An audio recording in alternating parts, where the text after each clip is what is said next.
How's it going, all you independent and amazing people? This is the Indie Creator Comics Podcast and our Indie Creator Comics Spotlight. And today I am your host, John Pepe. And usually I have my co-host Angel here with me, Angel Santiago, co-founder of Indie Creator Comics, formerly known as Amazing Action Comics. But now I have to enunciate this properly. Being a homeowner, Angel does have some homeowner responsibilities to deal with. So I am going solo today with our spotlight interview. It is a friend of the show because he has actually a couple of years ago has been on this show as a guest reviewer and introduced me to the wonderful dwellings, which I think we're going to talk about a little bit later as well. And very good friend of mine, 3 decades and going, and just really happy to have him. Fellow pop culture Nepo baby. Ladies and gentlemen, I give you Tom Palmer Jr. Tom, how's it going? Hey, I'm all right, John. How you doing? I'm good. Thanks for being here. I'm very excited. Yeah, I'm very excited to finally have you on for this project because you've been working on this for quite a while. Technically, you've been working on this, since the early 90s, early to mid 90s. So a long time coming. So I guess the first thing, the obvious thing that's on my mind is this is the second time you've been on, the Indie Creator podcast and your Creator Comics podcast, and both times Angel has not been here. So I'm beginning to wonder something about me. I'm beginning to wonder actually if you and Angel are the same person, since I have never seen you both in the same place. But that's neither here nor there because you are very much your own person. If people don't know, recognize by the name, you are the son of legendary inker and artist, fantastic commercial artist Tom Palmer Sr. And so that's always been an interesting experience because of course my father was a sports writer, so we were both Nepo famous in specific circles, and it was very interesting. Nepo baby was a term. Yes, before Nepo baby was a term, and you of course grew up around comics and parlayed that into a career in comics for a spell. And I did not go into sports, but I guess I went into broadcasting. So here we are. You kind of found your way into broadcasting. Found my way into broadcasting, yeah. And so let's start with, what was that like growing up? Yeah, he was a regular dad, as every dad has their ups and downs, but except I had art and comics around me all the time, which I guess was a lot different than most kids. And then, back in the 80s, my dad worked at home, which wasn't a thing back then. Mm-hmm. So that was a little really big. I think that's the main thing that made me different, is that, both my parents were at home all the time. Which had its pluses and minuses. When you're in high school, you kind of want your parents to be away so you can have the house to yourself and have parties or something. But I didn't get that luxury. A lot of my friends were able to have. But the comics thing, that was I think when I was really little, I didn't really notice it as much. I didn't really know what they were. It's just, I knew that was something my dad was doing because he was doing advertising stuff at the same time. Right. He would do paintings and, all these different advertising jobs. And that was really the main thing that he was working on. He would be up late at night and, delivering artwork during the day. And, we'd have, Paramus Taxi showing up at the house to pick up his artwork and drive it to a client if he was, really close to missing a deadline. But the comics was something that was kind of like in between all that. Whenever he had slow time with advertising is when he was doing comics. Mm-hmm. because this was, you know, in the 1970s, early 80s, when, you know, everyone was saying, oh, comics are going away, you know, the industry is falling apart, you know, and then Yeah, publishing. it wasn't the And high profile superstar gig that it is today. And yeah, yeah, a yeah, lot of your father's contemporaries, it was like a side gig in a lot of cases, and yeah, it was always yeah. about the And you commercial wouldn't, art. yeah, you wouldn't tell people that you did comics because it Yeah. was kind of had a stigma to it. Yeah, and So, you these know, are if you, legends like your dad, like Neil Adams, yeah, yeah, guys that yeah, they were like this is the thing, this is like a side thing, like yeah. commercial art is where it's at. If you told an advertising exec that you did comics, they'd say your artwork looked cartoony, even if it didn't. You know, Mm-hmm. they'd have that preconceived notion in their head. Stigma, Um, yeah. yeah, so you know, it was kind of like a little thing on the side, as a secret thing. You know, he loved doing it, so I think that's why he stuck with it. Mm-hmm. Um, so uh, yeah, I didn't really pay attention, really getting into like the superhero comics until my dad started working on the Avengers. Hmm. Before that, he was working on Star Wars, which I liked. I was into that, but then I didn't really. Uh, I looked at the Star Wars comics, and I didn't really look at anything else that he was doing, or anything else that Marvel was doing at that Right. point. But so that's the thing, is like we talk about like in the real world legitimacy, right? But now let's talk about like playground legitimacy. So like at as a kid at school, your friends, they knew your dad was drawing Star Wars comics, like and you Yeah. knowing your dad was drawing, so was that like that kind of exciting? Did you brag about it? Did kids come up to you and upset because of what was happening in the story? Like, who's this green rabbit? What did your dad's got to fix Oh this? no. I think I was too little for that, but like really when like Return of the Jedi, when that was coming out, I've my heard dad of was it. working on the book. Yeah. So he got to work on the adaptation of the movie because they were running behind on it, so they needed like everyone to pitch in. Yeah. So before the movie came out, he got all the promotional stills for the movie, and he got to obviously got to see what was happening in the movie before it came out. So I was able to go and tell my friends that Darth Vader fights Luke in this Death Star, the Emperor's there, like stuff like that, because that was the sequence my dad was working on. Was Darth Vader looks like battle, a hard boiled egg under the helmet. Yeah. yeah. Really, your dad, in this day and age, even if you were a young child, your father would have probably forced you to your father would have been forced to force you to sign an NDA, and then you would have gotten a lot of trouble just by doing that, like advanced stuff. Yeah, just by telling people in the cafeteria. I remember he got an invite to go to the New York premiere of the movie, and he didn't go. I don't know why. Interesting. I don't know. Yeah, I was like, now like looking back, and I'm like, what are you thinking? Like, what? Yeah, wow. I was busy. I had too much work to do. Or like, I'll wait for the special editions. Yeah. So obviously, growing up, you developed your love of comics and superhero comics, as most kids do. It's interesting, even as a young kid, like, because I know I grew up with Batman and Robin, Batman show, it's 1966, George Reeves, Adventures of Superman, Christopher Reeves, Superman. So even at that young of an age, though, the superhero stuff didn't really connect with you and your dad. Probably in like pop culture wise, I remember like, having toys, Spider-Man toys, and, or whatever, Hulk stuff, and, coloring books, but I didn't really go towards like the comics. Maybe if I remember back, maybe the didn't Marvel do like the Electric Company Spidey Super Stories? Spidey Super Stories, yep. I remember reading those when I was a kid, but not like that gave us the Thanos copter. Yeah, right. Yep. I didn't really get into like the continuity, like hardcore Marvel, 80s continuity stuff until really the X-Men. So it's interesting that it wasn't until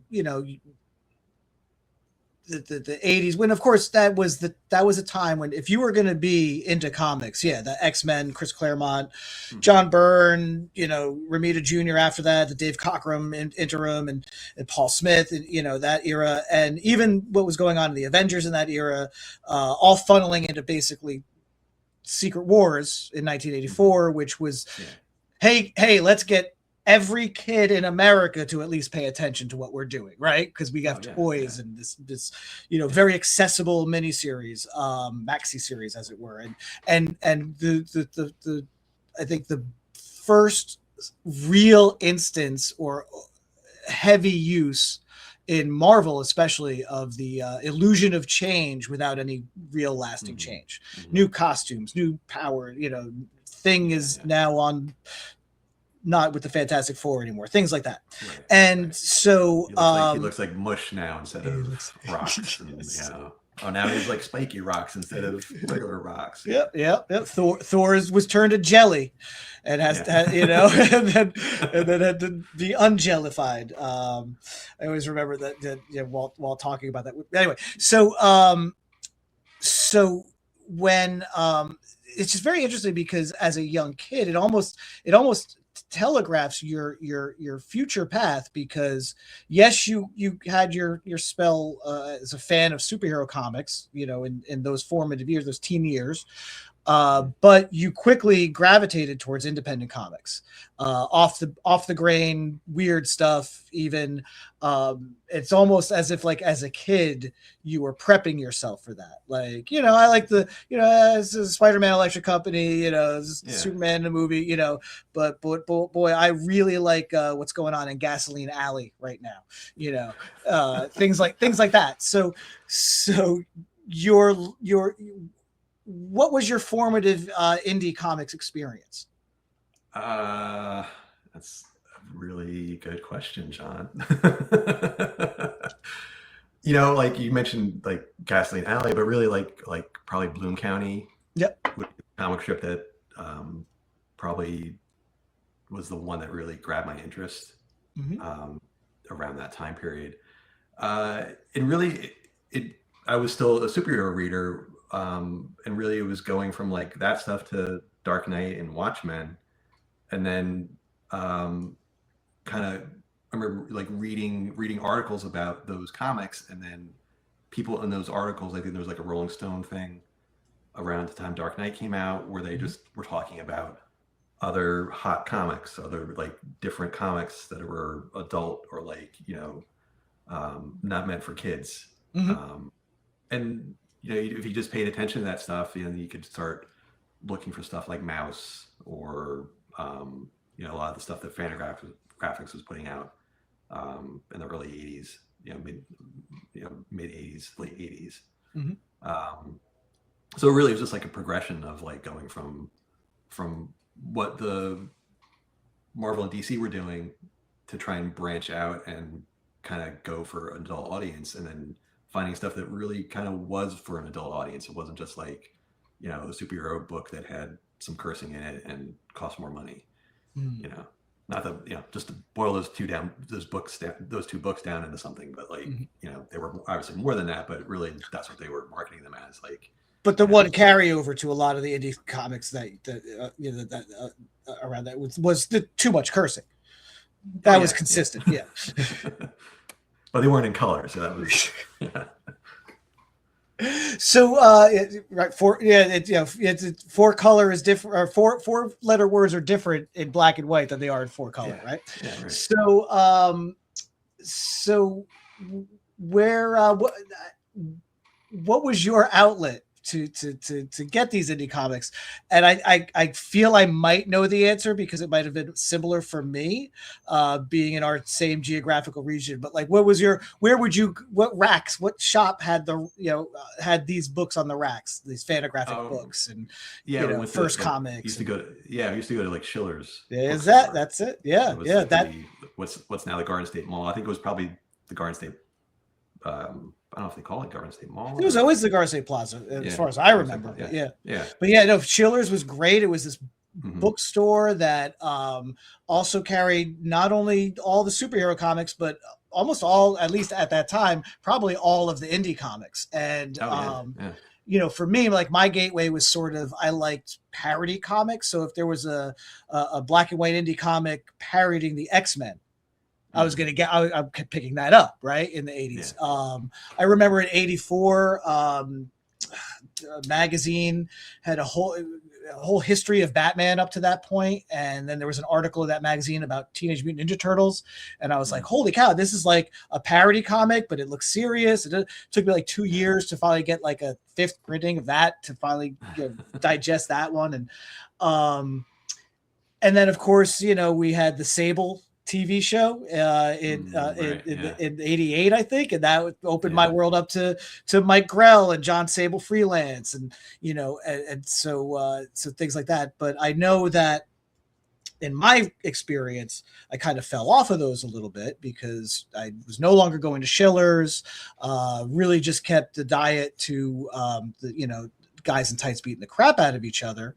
And then certain books would crop up along the way in my experience, which was, Sandman #1 in November of 1988.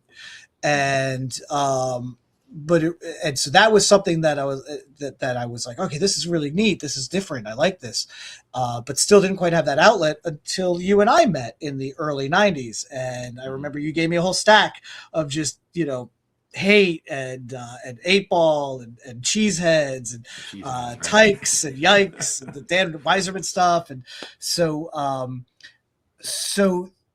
that all served you well, because part and parcel of your dad's occupation was people your father knew, which kind of opened a door for you, which is pretty much why you're here today. So let's tell that story. Which one? The one about how so how you basically landed. Yeah. So basically, I kind of guess I'm reading a few how you landed the job at Wizard, like how that. So my dad, we live fairly close to the Simonsons, Walter and Louise Simonson, and they were friends with my dad. They would go out to dinner a lot and talk on the phone a lot. Simonson, who famously turned Thor to jelly, that we were talking about before, and the Frog, Frog prior to that, and then where do you go after Frog? Jelly. What are the? And it's really just a quick side note, like what a monumental piece of art that Ragnarok issue of Thor that he did in the 80s, that does have Thor fighting Jormungandr in the new Thor armor that was again in that 80s. Everyone got a new costume for a bit, and and I remember going to a convention with my dad, and seeing Walt and Weezy talk, and Walt talking about he's like, he's an invertebrate now. Right after that issue came out, he's like, he's goo inside that armor. Right. We'll see how he comes back, but it's pre-internet days when you got like peeks into the future storylines that go into a convention. So anyway, I digress. Go on. So I was, trying to think what age, maybe 14, 15. And they needed someone to help out around the house because they moved into this big house, and they had a huge collection of books and comics and artwork. I don't know if Weezy was working on Superman yet, but when she was working on the Superman comics, there was a lot of continuity between those 4 monthly comics. So this is before email, so you would get she would get like a package every week of copies of all the stuff that the other comics were doing, so she could sync up with what was going on in them. So that had to be sorted out, and we keep track of that stuff. So they asked me if I wanted to help out and go over their house and sort their comics and sort their books and put everything away and try and make it not look like a paper factory in their house. So I would go there, maybe 1 or 2 weekends a month, and I would hang out and go through their stuff and try and file things away, and we'd grab some pizza and talk.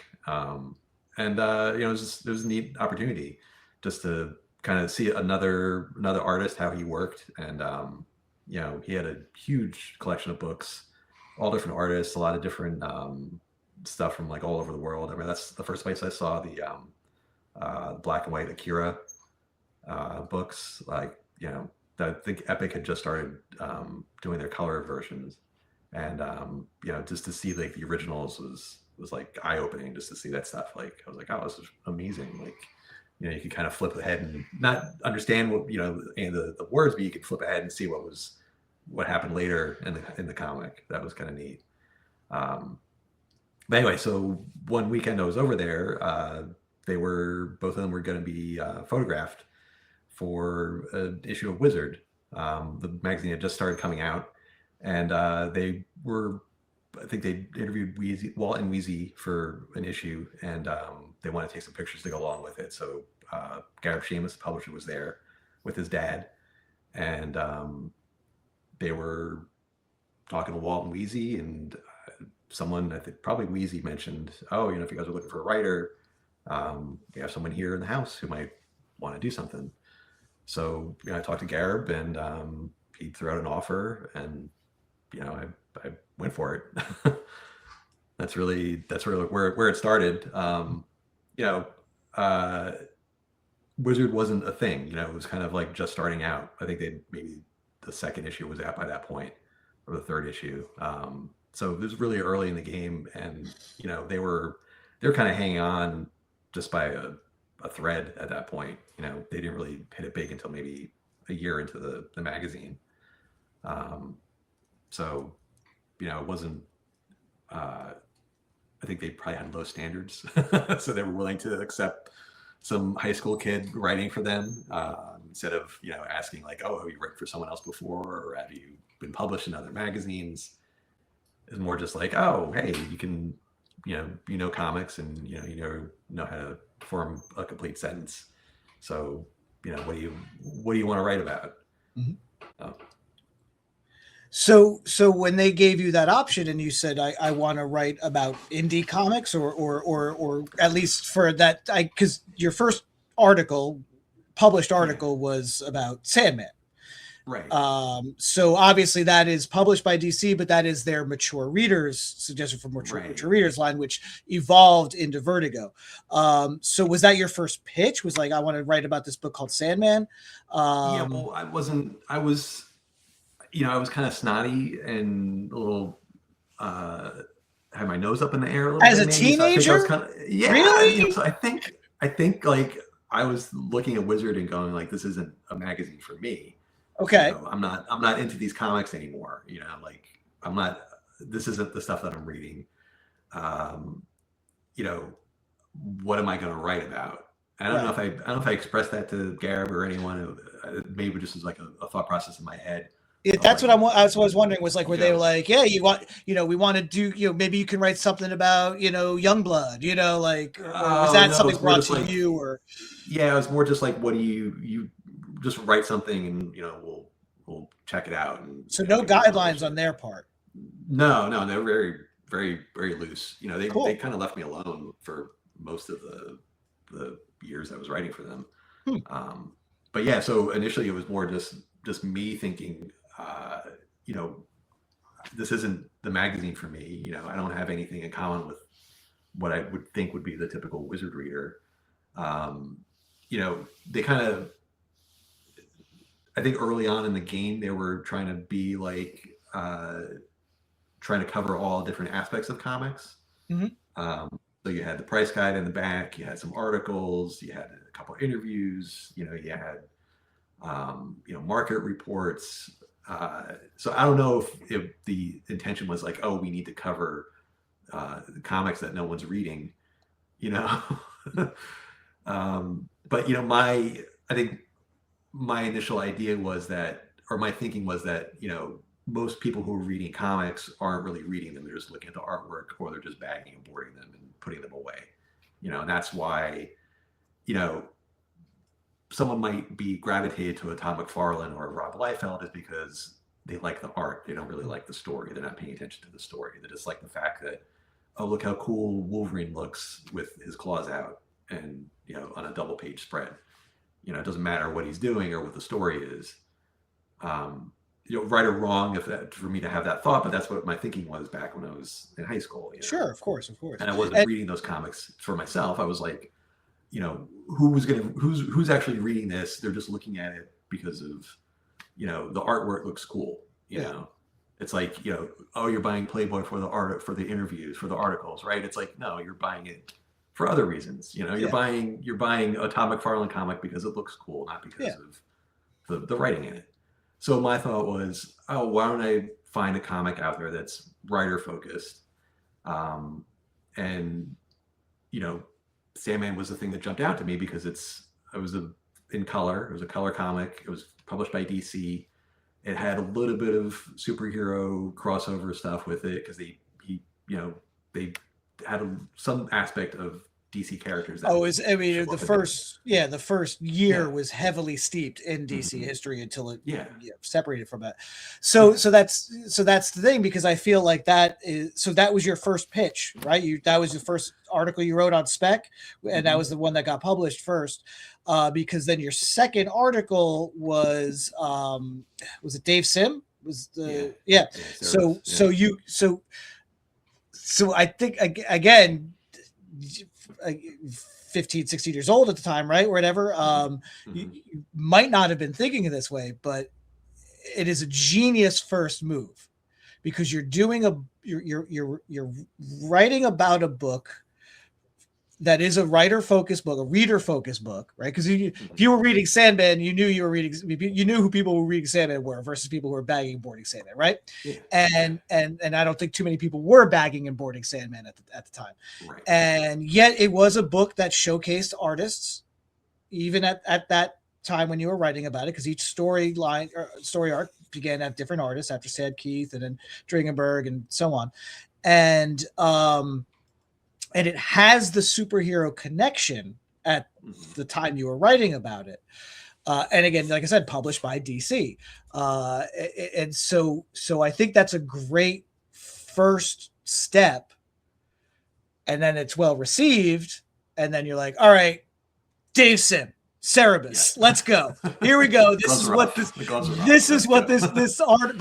this article is going to be. I'm going to introduce you to Concrete. I'm going to introduce you to Bone. I'm going to take you to comic places that you people reading Wizard have never seen before.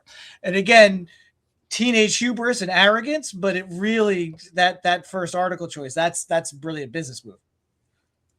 Yeah, well, that was me trying to think like, what would they publish? What would get my foot in the door? And then, it was kind of like, what are the comics am I into? Oh, well, this is it. If you want to know the comics that I'm into, these are the ones. Yeah. Like, Sandman's the most accessible of them, and then these are the other things. These are the other cool things that are out there.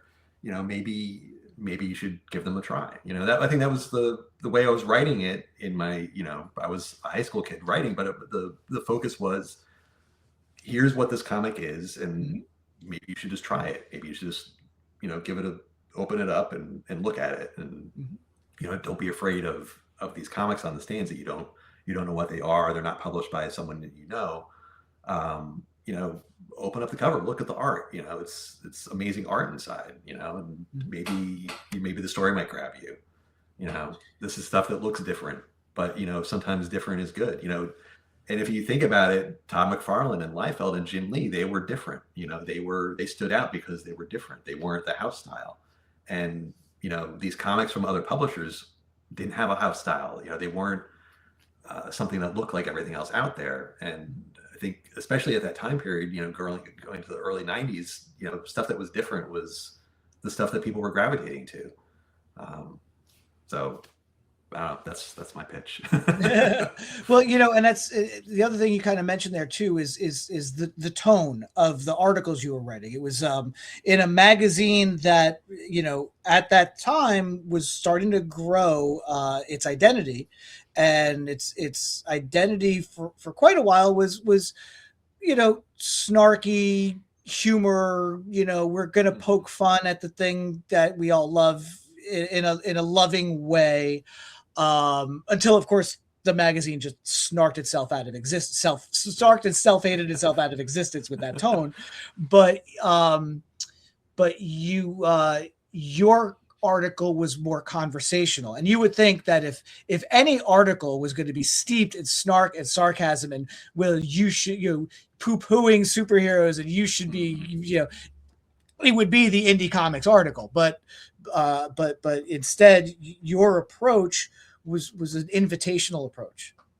Hey, here's something you might want to check out. Here's something you're missing, Yeah, it's like, it's like you have a conversation with a friend and they tell you, oh, here's a comic I'm reading. You should look at it. One of the other thought I had when I was trying to figure out what to write for that first article was, oh, maybe I should do a review comic, because they didn't have that in Wizard. I was trying to find something that wasn't in the magazine already. Try to not repeat something that they already had. And they weren't reviewing comics. And there were other magazines that were published at the time that would review stuff, like Amazing Heroes or the Comics Journal. They had a review section. But then, like you said, you get reviewers who were clearly not interested in superhero comics reviewing superhero comics, and they would, crap all over them and say, oh, this is the worst thing ever. It's like printed on toilet paper, blah, blah, blah. So, I don't think someone reading Wizard would want to read, someone like me telling them that the comics they liked were terrible. Right. So why not just be positive and focus on something that, could be a gateway, it could open someone's idea of what a comic could be, and get them to try something that they weren't used to trying, and maybe, decide, oh, broccoli tastes pretty good. If you put the right seasoning on it, cheese, put cheese on it. Cheese, yeah. You don't like anything, put cheese on it. Better with cheese. Exactly. And bacon. Especially bacon. So when, and clearly the approach and the exposure resonated with the creators. And you not only were doing reviews and spotlighting books, but you were also starting to get interviews with these creators as well. So what was that like to see? Because again, you were exposing a lot of these creators to a wider audience. I'm sure that that was reflected in attention and sales brought to them, and exposure. And so what was that like for you? That feeling that wow, this is actually making waves. This is moving the needle for some of these guys. And now these guys that I enjoy are reaching out to me to be interviewed. Yeah. That was it. It took a while for that to happen, because I think initially, it got to a point where I was writing about comics that I didn't have a lot of information about. They were fairly new, so I would have to track down an artist and look for their phone number and call them up and try to get information on who they were or whatever. And when you call someone up and you say, I'm from Wizard Magazine, at that time, they would laugh at you, or kind of treat you differently, because it was like, why are you calling me? I'm doing this black and white comic that's, for me, for myself. I'm not trying to appeal to a mainstream audience. And why is this superhero comic magazine? Why are you calling me? So there was a little bit of a there was a pushback, because Wizard had a rep, especially in those early days. If you're contacting a female creator, it was like they were a sexist magazine. You had to. It was hard for me at that point, because it was the column, I think, was unproven, and then Wizard had the reputation, so it was kind of I was kind of stuck. How do you reach these people? But then eventually, I think the money part of it came in, and people were saying like, oh, people are writing letters to my comic saying like, oh, I wrote about you in Wizard Magazine. And then they realize, oh, there's this column in Wizard writing about independent comics.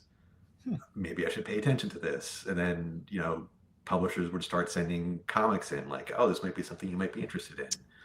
Other artists that were, featured in the column would say to their buddy, like, oh, you're going to be self-publishing your comic, send it to this guy at Wizard. So it was kind of a process. It didn't happen overnight, kind of like slowly happened, where people would then start reaching out to me saying, can you write about this comic? Here's something I'm working on, or here's something I'm doing. And then, I think there was a point where I was worried I was going to run out of things to write about. And then, that's when it started happening, was that people would say, I'm going to be doing this comic. It's coming out in 6 months. Let's try to coordinate. And, maybe you can have an article in Wizard when my first issue is coming out, so it kind of became a little bit more professional on my end. You had to coordinate with people and, just make sure that you were doing something in tandem with what they were doing. Mm-hmm.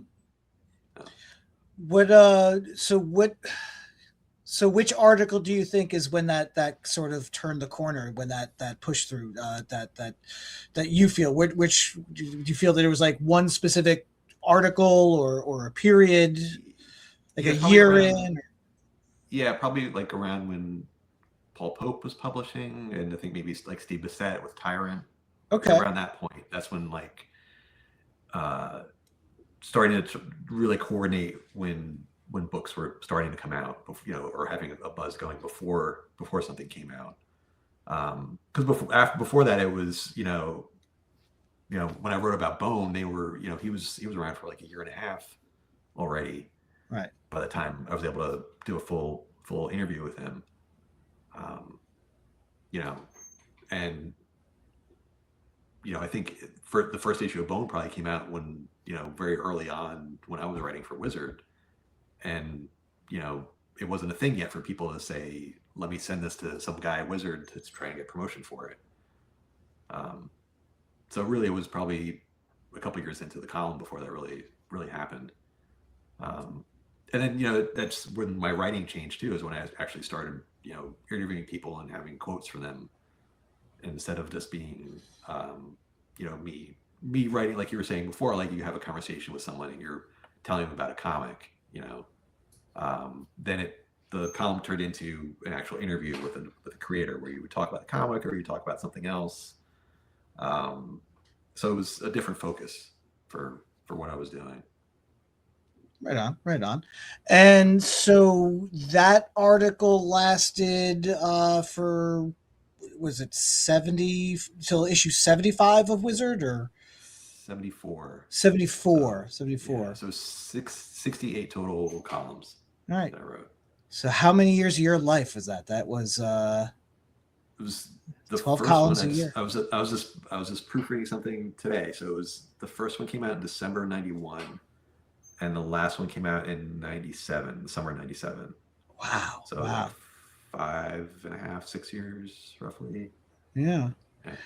And then you basically, so the comic, or the column ended because the focus was changing. There was sort of a revamp of the magazine at this time. And yeah. I think they wanted, just to skip ahead, Wizard kind of left me alone, I think, because, the column had my name on it. So I would have to be the one deciding what was being written about in this column. They would suggest things to me, they'd say like, oh, here's a comic that some guy gave us, do you want to write about it? Or why don't you go take a trip to the Small Press Expo and write about that? That was like the extent of what they would suggest to me. Mm-hmm. So I think they wanted a little bit more control over what was going on in their indie comics focus. Because they had advertisers who were, paying money for advertising. They're like, why don't you cover our comic? It was kind of like a game, So we're paying money for this advertising and you don't write about us. So, they wanted to throw it to their indie guy to write about, and that whoever that guy was would go, okay, this is what I'm writing about this month. Not, I don't like this comic. I'm not going to write about it, you know, because I don't want to put my name on this recommendation, you know. So they were changing focus. They said, you know, you're working on staff here. We want you to focus on that instead of having this freelance gig. So let's end the column. You know, we're still gonna focus on indie comics, and you know, we'll throw you a couple of those articles, you know, if it works out. Which, you know, I think there was maybe like 2 of them that they threw my way, and then after that they kind of dropped their indie focus, you know, until I think it was like another year or 2 before they had an actual indie column in the magazine. Interesting. Yeah. So for a while there, it got the little outlier column that you started got big enough for them to start jobbing this out, some of these indie articles out to other people. Then sort of fell in on itself, and then kind of did a resurgence. Gee, it's never see that in comics at all.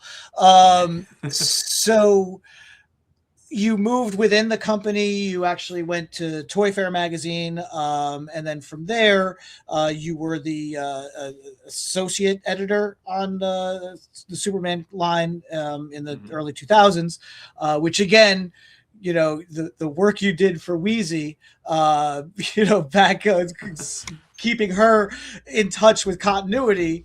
Was very you know, that again telegraphed a future job that you had. We talked about that. I would have paid attention more to what she was, you know, all these different you know, plots and scripts that were coming in. So which we've talked about on my fake talk show, The Pep Talk, last summer. So if you want to seek that out, maybe I'll try and get a link in the comments here for that, because we definitely talked a lot about that. So today, aside from just getting your origin, which brings us to this point of why you're here today, because after many years of working on revisiting this material, because here we are, we're spending now 40 minutes talking about articles that before now no one would probably ever see unless they still had copies of Wizard magazine or were able to find, you know, screen grabs on the internet. So you have now taken upon yourself to pull in all of your articles, tell the story, reflect and give new introductions to these old articles, and you are now releasing them in traditional magazine form, which I think is fantastic. At first, I think you were talking about doing it as a book, but now you decided to do magazine. So you're breaking them up, what, about 4 or 5 articles per? Yeah, I think, well, for the first issue, yeah, it's like roughly the first year of the column. And then hopefully I'm looking to expand that in the following issues, just to, you know, get a bigger chunk out there. So. And you decided, because in a lot of, you know, so you're self-publishing this, correct? Yeah. And you decided not to go the crowdfunding route. You did not do a Kickstarter on this. You did not do any sort of Patreon. You are just selling these on your own. So printing on spec, essentially, which is great, because we actually just had the other day Joe Barsich, co-founder of Zenescope Comics, and he had this great story about being at Wizard World, you know, with 6,000 copies of the first comic that they did, and he you know, and he was like so grateful that someone from Midtown showed up and like bought 2 cases off of him. And I'm like, yeah, that's that. So that's how that used to be done. If you had an indie comic that you wanted to do, you would self-print it, find a printer, do it yourself. If you worked at like a Kinko's, FedEx or whatever, you know, you would find a way to get it printed, and then you would just start hand selling them. Now, a lot of people we interview and what's going on is a lot of people are doing Kickstarters and Patreons and things like that. What was your, you know, what made you decide to do it the old-fashioned way versus the way everyone else seems to be doing it? It's a little bit of a hybrid. You know, I'm doing pre-orders, so I didn't print like, you know, a whole pallet of these and then trying to sell them. I'm doing, you know, I did pre-orders for a couple weeks. Actually just sent the print order in today.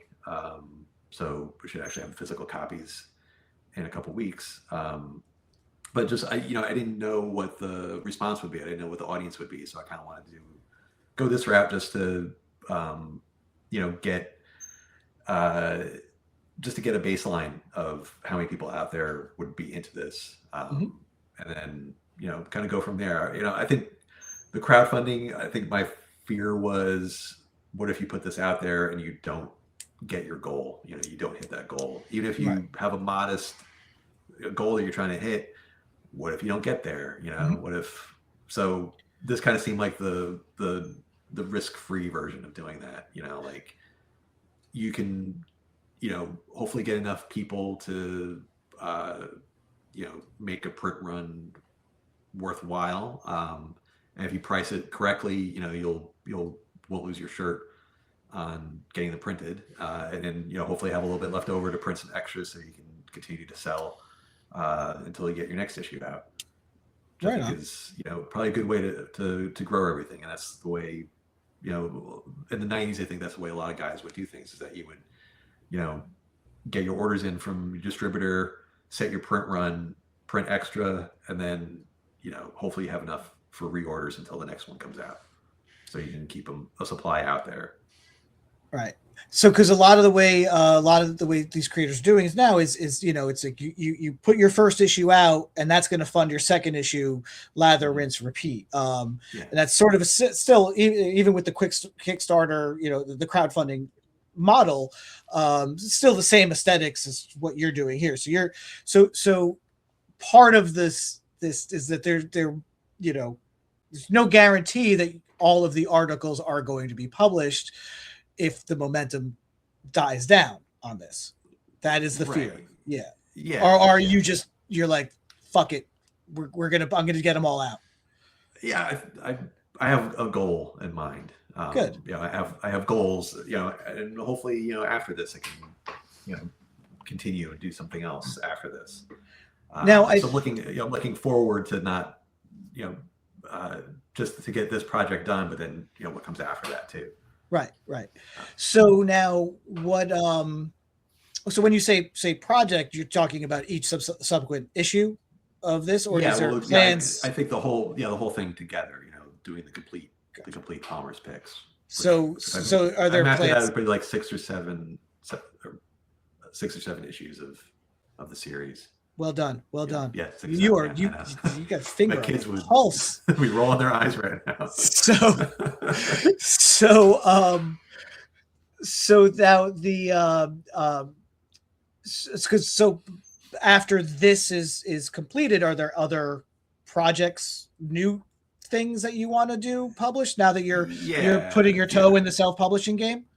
Yeah. It's about time, by the way, Tom. I know. I don't know. There's a lot of delays, but so is that so that's really cool. So when this is finished, there's going to be some new stuff down the road. Comics or more writing, or can you not divulge more writing? Cool. No, more writing, but yeah, I'm gonna we'll see how everything goes, and then we'll see what happens. Like Stan Lee, you're gonna be talking about writing the great American novel for decades. So So I think the appeal to a lot of people for doing a crowdfunding is that you almost have like built-in advertising. Just by virtue of the fact that it's on these platforms, people will see it and people will seek them out, because there are people who definitely seek out specific Kickstarter indie comic thing, So how did you get the word out on this? What was your advertising plan? Social media, Facebook, Instagram. I already had a decent amount of followers on Facebook, not so much on Instagram. That's kind of been growing since the start of this. Good. But just getting out to those people and trying to target groups that I know of that would be into this stuff. Right. And then hopefully I think once this thing gets out there, maybe people will be more interested in it. I think it's better to kind of start out slowly instead of, gonna go crashing out of the gate at full speed. Sure. Yeah. Just gives you room to expand and grow instead of, starting out big and then going like, oh wait. Yeah. Well, then, Yeah. then you do the other thing, and if you look at bigger Batman right now from DC, the Absolute line, your first issue 150,000 print run. By the time you hit issue 15, you're printing twice as much, 300,000. Yeah. So now all these people that are latching on now, so that you're going to probably get hopefully you have to go to like a 10th printing on the first issue of this if the numbers increase. Yeah. So the pre-orders have ended, correct? Mm-hmm. Yeah. But they are still available on the website, and the website is palmerspicks.com. That's correct. Yeah. And timetable for when you will start movement or putting up pre-orders for the second issue. Oh, I gotta finish writing it. Okay. So Very good. Very good. I'm trying to hopefully to do like a quarterly. So, very good. In a couple months. Yeah. All right. We'll see how it goes. And what is so once it's all completed, are there plans to do like a nice big omnibus, a book collection of the whole shebang too? Or yeah, well, that would be I would love that. We'll see how it goes first. Yeah, see what happens when we get there. Yeah. But I would love to just have something up on the shelf. That'd be kind of neat. Nice. And I believe you do have physical copies. You want to hold them up? Let's show the goods here. So this is Palmer's Picks, Volume 1. Yep. And now it's not a volume; it's issue 1, right? There's no spine. Yeah. There's no spine. Okay, very good. Well done. Now, famously for a while, Wizard would come polybagged with a 1/2 comic. I'm kicking myself if I have lost my Walking Dead 1/2, probably somewhere in a box behind me. But clearly opened and probably bangled by this point. But anyway, so those would be previews of like upcoming indie comics in some cases, sometimes big deal comics.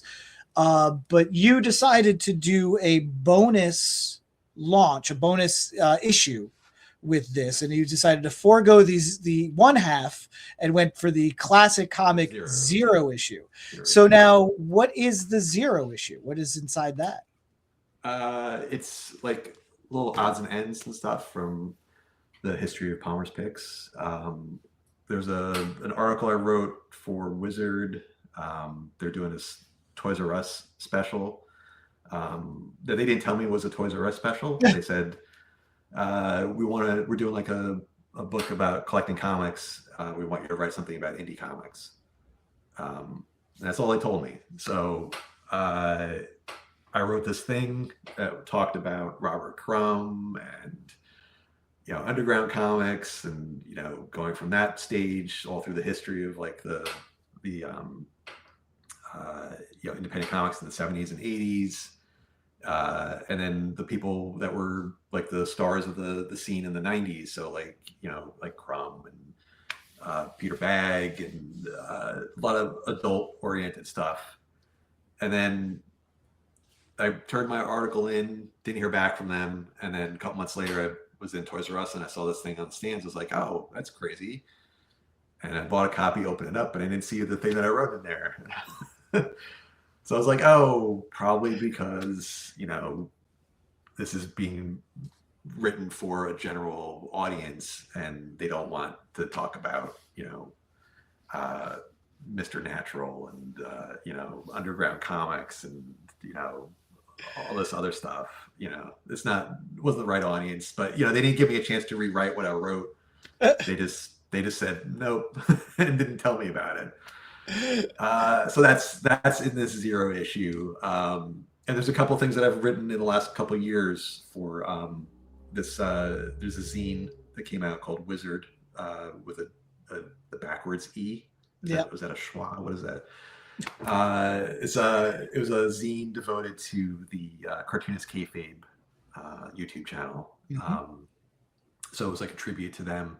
So a bunch of people got together online through a Facebook group, and they decided to do like their own version of Wizard as this big square bound zine. So people did like a fake price guide, fake ads, interviews with indie creators that they were friends with. so they approached me. They said, "Oh, do you want to do like a Palmer's Picks?" I was like, "Oh, yeah, sure." So I wrote something for those the 2 issues that they published, and decided to put those in the 0 issue, with kind of reformatted them a little bit and cleaned up some of the mistakes that I made, and then the other topper is this cover art, which is an unused drawing of me by my dad. Yeah. That Wizard decided not to use when they redesigned the column back in 1995. Right. It was the floppy-haired teenage Tom. And Yeah. the one that wound up going to press was the more studious yet frantically typing. No. This right? was they redesigned the column without a masthead. Yeah. So it was back it was probably like this is the last redesign of the column. It was probably like their sign that they wanted to push me out of the magazine, because they decided to do dark blue background with white text on top of it. That's right. If it was printed off a little bit, it was unreadable. So that's right. It's kind of like, and it stood out from the magazine. It was kind of like, oh, this is the one thing the magazine is different. It doesn't look like everything else in the magazine. Which is kind of like, I guess it's kind of neat for, it's like, oh, these are comics that don't look like the rest of the comics that we cover, but it's also like, you're the oddball, Yeah, really, yeah. Go away. Because for most of the article, it was the other drawing of you that your father had done. Yeah, it was 2. There were 2. There's the original one, which looked like that. Yeah. Yeah, and then there's another one that was kind of similar to this one. But right. Okay. Yeah. A little bit different. Yeah. And so, of course, because talent runs in the family, you drew the cover for the first issue of the new one. So let's hold that up again. And so that is an homage to Wizard #1. Hold on. Here we go. All right, famously drawn by Todd McFarlane. Now, the one thing I see missing there is the hat, the Wizard hat that was a staple for, I think, the first year at least of Wizard. That whoever was on the cover was wearing the hat. No hat for you. No, I didn't have a hat, so didn't have a hat. I could take a reference photo of that. Swipe it from Tom. He swipes from Todd. He swipes from himself these days anyway. So, but it's good you did do the credit where credit is due. Now, going forward, are you going to be doing the art on all the covers, or will there be maybe some friends from your indie comics world that might be doing something for you? Oh, that'd be nice. I don't know if I can afford them. So I think I have an idea for the second issue. It was actually the second issue. The idea I have for the second one was my original idea for the first issue. Okay. So I've already started. I did the logo for that one already. Cool. But then after I did the logo, I was like, oh, wait a minute. Why don't I do like a takeoff on the first issue of Wizard? It makes more sense for your first issue. Yeah. So, and then the 0 issue also has a review of Dwellings, correct? You talked. Yeah, that was what I wrote. One for of the articles. Second issue, the second Wizard fanzine. Which that was when you were on doing guest review, that was something that you previewed for us, and thank you again. Jay Stevens is always great. He's gotten two Dwellings minis out and a special. I believe there's more on the way. But if you really want to see like hardcore horror wrapped up in a Harvey Comics Richie Rich style illustration, definitely give Dwellings a check out. It's really good stuff. And which kind of brings me, I guess, really quickly, so because we're going to continue I still want to move some paper for you here. What is this magazine running, folks? Well, the Complete Palmer's Picks is $15. Very good. Nice. I like the glossy cover. Full color magazine. Nice. And then the 0 issue is special, one time only, $10. Or you can get both together for $20. Great. That's great. I like the math. A couple of dollars. Yeah. Me too. And shipping is not included? No, yeah, you got to pay for shipping. You got to pay for shipping as well. Yeah. $1,000 for shipping. Right. The handling And fees are insane. and so last question about the project before we kind of wrap up. One more topic I want to kind of hit before we do that. So again, I mentioned that Wizard used to do the 1/2. You decided to go for the 0 issue, which is really is a DC, I think, staple that they brought about. And they even to this day, I think, will still do 0. I know Marvel tried their hand at the -1. What was there a reason you didn't do 1/2, or you just thought 0 would just kind of resonate more? Or? Yeah, it made more sense to do 0. I think actually the first 0 issue was Zap Comics. That's right. Robert Crumb. Yeah, very good. There you the go. cover looks nothing like Robert Crumb, but yeah. So here we are today in 2026. We are really about 30 years out from the heyday of your comic, of your article, writing about indie comics. Like most things in pop culture, but especially in comics, things come in and out of favor. And you, so you're still paying attention to some, obviously, dwellings? Any current favorite reads that you have right now, or? Just stuff that comes out so randomly, like nothing, no regular series or anything. Yeah, it's more just artists that I'm into. Right on. Because indie comics recently have really had a big spotlight shown on them again. And it usually does seem to come, with a multimedia adaptation. So, obviously on the heels of Walking Dead and Invincible, Robert Kirkman is Invincible. He has really, really kind of reshaped the game in a lot of ways. So we've actually, that's sort of why Angel and I do the review show. We want to review indie comic number ones. We have now delved into Vertigo because Vertigo is back. And what are your thoughts on that, on Vertigo being back? And do you think that should count as an indie comic? It's clearly creator owned, right? Yeah. They're still doing that, but it's got the big DC money behind it, right? That's my thing. Indie. It's not really indie. No, the thing I'm excited about is the Rick Veitch.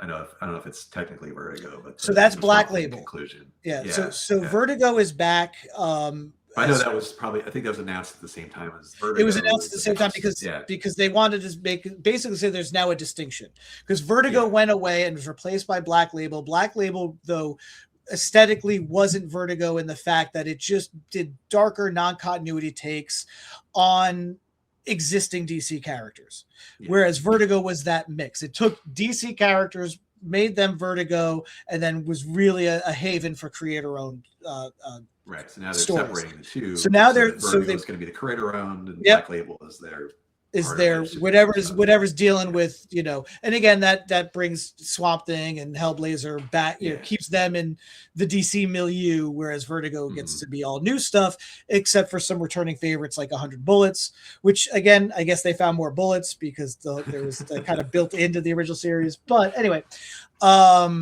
so we are now seeing, and again, you were there for the speculator boom in the 90s, especially when Image started, and a lot of the speculator stuff was really for the mainstream stuff and the variant covers, and and we have that back. There's a lot of variant covers, the ratio variants, which, bittersweet, I think, for a retailer on the ratio variant, because you could really kind of help pay for stuff by selling a ratio variant. And, I think some of those are done really well. Some of them are not executed as well. We're seeing that cool off a little bit. But now what we're seeing are books with low print runs, seeing a lot of spike on the secondary market, day of release. Now we're seeing second print books have the same action, second print books have the same action. What I'm noticing is, because there's a lot of great indie publishers out there. Oni's still plugging away. Dark Horse is still there, but now they're owned by big media. And unfortunately, that was announced yesterday. I think that Mike Richardson who founded the company, will no longer be with the company. And I'm kind of wrapping a lot of things up into this question here. So I hope you're ready. But we're also, we have Jamie Rich, who was an editor for I think both the big two at various times, start Ignition Press, and they're doing great stuff. But Ignition Press has that thing where their returnability, I think, is still a thing that they offer. So there's a lot of those first issues out there. And as great as that stuff is from them or other standard, tried and true publishers like Oni, or even, and for the most part, Image also gets large print orders. But we're seeing a lot of books now with very low orders, very low print runs. 3 of them right now are from Image. One, Nectar, I think, was from Mad Cave. We're starting to see this. Not only does everybody want to get the next Walking Dead, as a speculator, they want to get the next Walking Dead #1, but I feel like it's a lot of like false heat on things, and I don't know how much it benefits the creators. And do you think that that's a good thing? So basically, what do you feel the state of indie comics right now? And I am including Image in this, even though they're the biggest of the indie publishers. We include them because they are still creator owned. And as far as a menu of stories, they are very diverse. They are not just Spawn and Savage Dragon. They really have a great diverse range of stories. What are your thoughts now, 30 years later, all of that stuff that I've just kind of mentioned? How does that leave you feel about the state of indie comics right now? This isn't a yes or no question, right? No, it's not a yes or no. I think it's from the way I see it, it's more just a way to get attention to your comic. You need the scarcity and you need the demand. And when you have both of those things together, that's when you get people to notice. If you have demand, but you're able to meet that demand, no one's going to talk about it.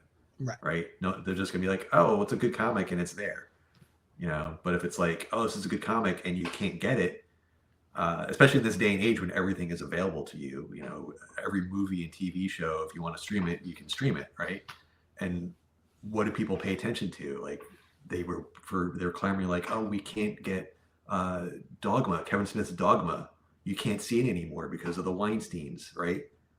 And there was a lot of publicity over that until they finally straightened that out. And then now you can see that movie again.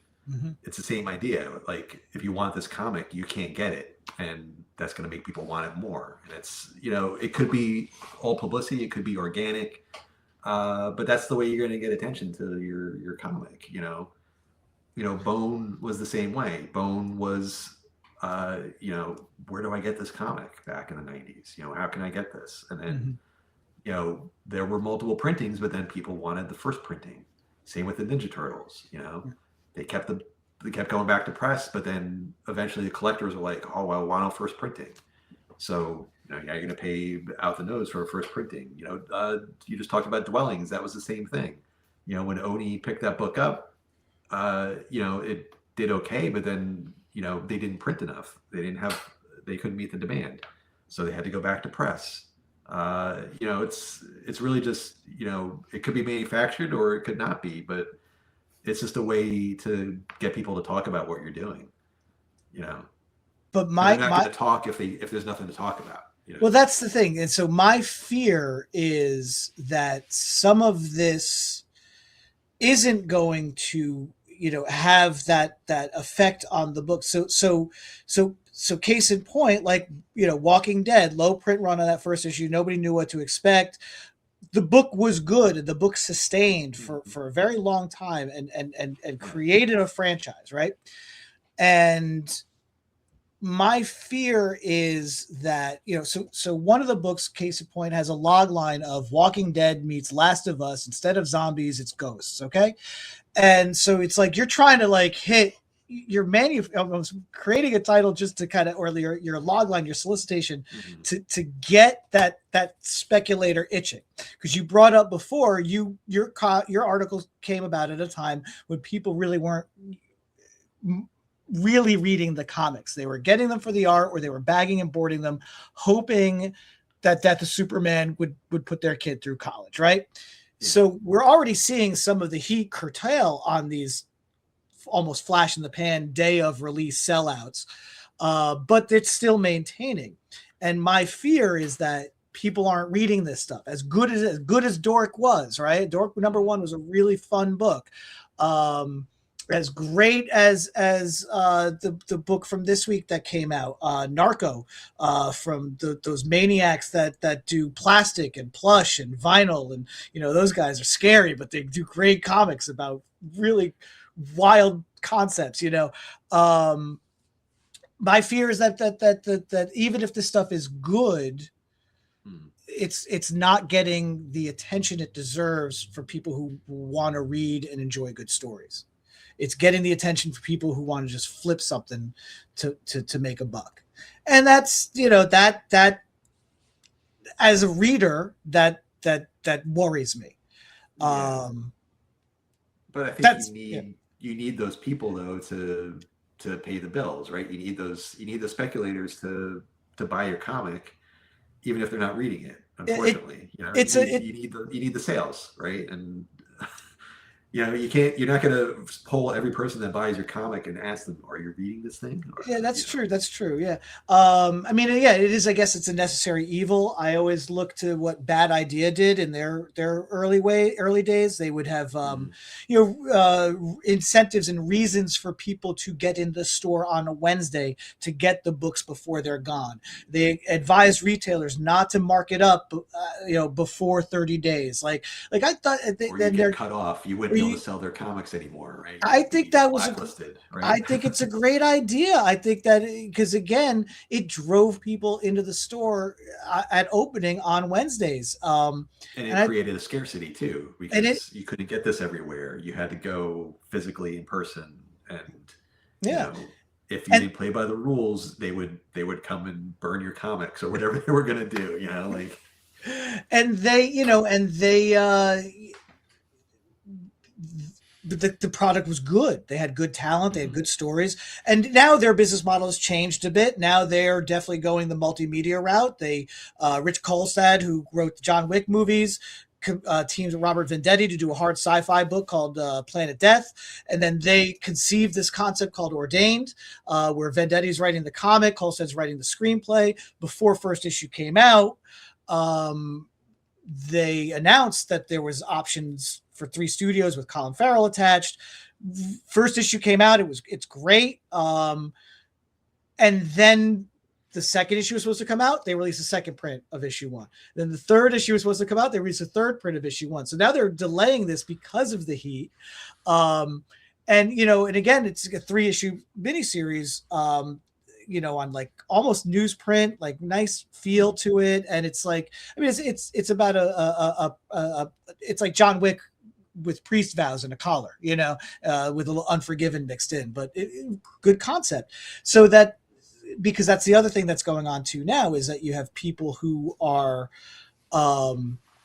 almost creating series to be television shows, or movies, if it's a long comic title, like Something is Killing the Children, or We Only Find Them When They're Dead, I'm like, oh, that's a pitch. That's a television show pitch. Yeah. And then you have guys like Patrick Horvath, who have gravitated from animation to doing, some great comics with his 2 Beneath the Trees miniseries, his Freefall one shot, and then gets exposure with DC and by using the character from Beneath the Trees in their big event, that they were having. And so I love that attention that's being brought on that stuff. And some of it's really fun, but some of it is frustrating, and some of it's maddening, because I feel like good work is not being seen. That's just me. Yeah. Well, bad marketing, maybe. Maybe. I don't know. Yeah. But Tom, thank you for being here. thank you for leading the charge for indie comics at a time and in a place when no one else really was. And know that, what you did 30 years ago, it's great that it's seeing the light of day, and maybe, it'll also spark people to seek out new indie comics.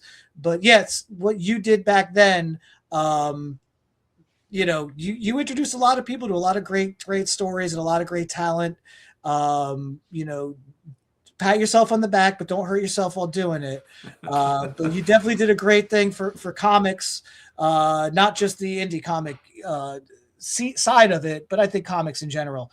And I'm glad that you're kind of getting back in the stage here with your Palmer's picks. And once those 6 or 7 issues are done, I look forward to seeing what else you have down the pike. Any last words? No, just thanks for having me. It's very thanks for saying all the nice stuff. It's very very nice. You're a very nice man. So, so Tom, we'll probably what we're gonna do, I think, is we're gonna have you back on the Pep Talk. I think hopefully at some point in early April. See if we can, and we'll talk about this a little bit more as far as your the magazine and how it's going. And I think we're gonna take a visit to the Black Lodge for my fake talk show when I have you back on. You're always a great guest, whether it's on this format or the other show that I do. So again, thank you very much for spending this Thursday afternoon with us at the Indie Creator Spotlight. Ladies and gentlemen, if you would like to get your hands on Palmer's Picks issue 1 and hopefully issue 0, because I hear supplies are running out, just go to palmerspicks.com. PalmerSpicks.com. And as always, join me here every week with Angel Santiago for the Indie Creator Spotlight. If you want to be on the show, this is where you can contact us. Please like and subscribe to this video and check out all our other great video and content. And you want to reach out to us on social media, it is at Indie Creator Comics everywhere. So, ladies and gentlemen, stay indie, read indie, and don't forget, Indie Creator Comics, indie made, creator owned. I really botched that ending, but whatever. I had a damn good time. Thanks a lot, Tom. Thanks, John.